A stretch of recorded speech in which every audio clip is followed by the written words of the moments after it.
So day 3 of the site-specific project for Sturchley Baths. Today we had everyone there and we didn't need to catch anyone up with anything. So we just got straight back into being practical. We performed what we had so far to ourselves. It wasn't to an audience or anything, it was just for us. We recorded ourselves so we could look back, we could kind of see the layout of things, like what was happening at each moment, and kind of evaluated ourselves. So after recording ourselves and performing it and watching it back, we decided that we wanted to try and switch the positions up. So we've been influenced by forced entertainment after watching a small clip as a class and kind of watching how they devise their pieces. We messed around with a bit of the orders, the positioning. So we brought Danny, Tal and Hannah to the front, and me, Lance and Aspen to the back, and kind of wanted to see how that would play out. We recorded ourselves again, watched it back. However, we noticed that because Danny's group stand up, when me and my group are at the back and we're down on the floor, there was blocking our view. So we decided we was happy to keep it with me, Lance and Aspen at the front and the rest at the back. However, just to ensure, because there is a moment where we are both standing, to ensure that Danny's group can still be seen from behind, this is when we came to the idea of having like a circular stage for us, like a circular platform to perform on, so the audience can have a 360 view of our performance. That way, if they can't directly see Danny's group right in front of us, they can more than happy to move around to the back. So this is then when we like came together as a group, decided to clean up what we had, and Lance had to leave.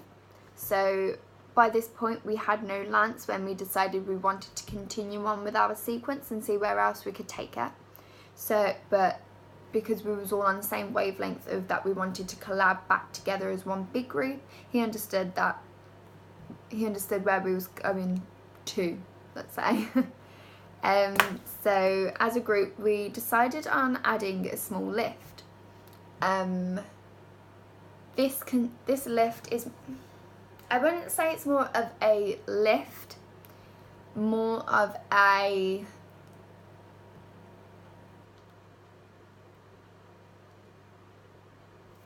I want to say a combined lift, because it's not a huge one where all of us need to support the one person that's being lifted. It's one where Tal and Danny are holding Hannah by the arms, lift her up and move through the air. So it's not a stationary lift, it's one where it's being moved. But I think this actually adds a really nice flow to it.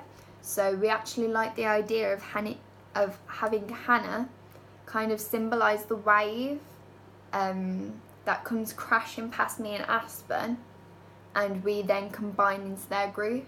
Eventually Lance will also be combining into that group with me and Aspen. It's just obviously he wasn't there, so when he comes back next lesson we'll definitely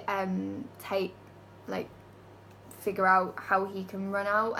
I've already obviously got the picture in my mind of creating a small triangle, so we'll just figure out how we can move into that position. Then the rest of the lesson was pretty much, we sat down, evaluated obviously ourselves, we recorded what we created. We saw that me and Aspen was standing quite still whilst we're waiting for Danny, Tal and Hannah to perform the lift, to come forward to us. So I think me and Aspen and Lance eventually when he gets there, we need to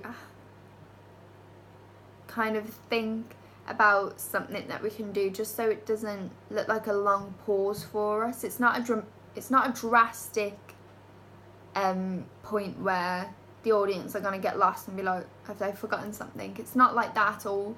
I just think we need a small movement so they can kind of see that it's all combined still.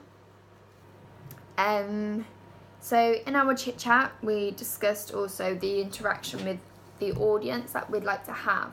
So this comes in with our 360 view stage that we would like, but also it was briefly mentioned about trying to get the audience interacting into our performance. So later on in the performance, it doesn't have to happen directly then, just because we don't want it to be too much dance and for them to get too bored. We'd really enjoy it if our audience would actually participate in it. So something where if we create a small movement sequence that's very simple and they can easily follow, and if we can actually get them to participate, because we think it would be a nice idea to show the community coming together, to then actually represent how the community in the olden days came together to, you know, dance at the swing bass at the dance hall. They supported one another to help refund the money that was needed to help the Sturchley Bass be rebuilt. We also spoke about what we'd like our audience to learn from it. So because the other two groups have quite serious stimuli, so I know there's one that has death and rebirth, and there's another one that has what was it? I think it's the changing rooms or something, and like the hospital. When in World War II it got refurnished into a first aid post during the war.